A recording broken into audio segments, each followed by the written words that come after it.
Hi, I'm Marty with Remax Real Estate. In the previous module, we discussed how buyer psychology shifts in different markets. Now let's focus on something critical: how to evaluate an offer properly. Because price is visible, risk is hidden, and the highest offer is not always the strongest one.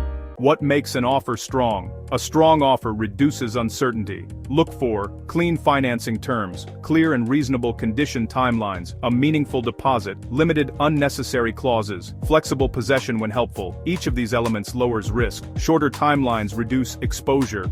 Clear conditions prevent surprises. A solid deposit signals commitment. A well-structured offer increases the probability of closing, and probability protects equity.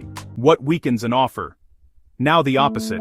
Offers that look strong on price can carry hidden risk. Warning signs include long condition periods, sale of buyer home clauses, broad inspection wording, small deposits, excessive complexity. Every added condition increases uncertainty.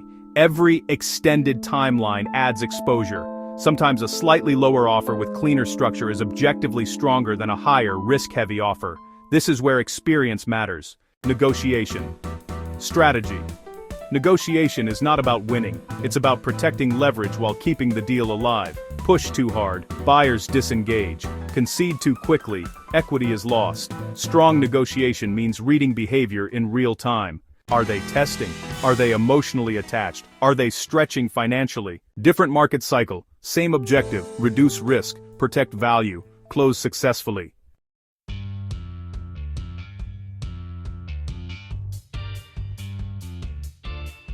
If you're preparing to sell in Edmonton, understanding offer dynamics is strategic, because when structured correctly, you don't just accept an offer, you evaluate strength, manage leverage, and engineer the best possible outcome. You can explore the full seller strategy series here on the channel. I'm Marty with Remax Real Estate, and this is how we engineer outcomes in any market.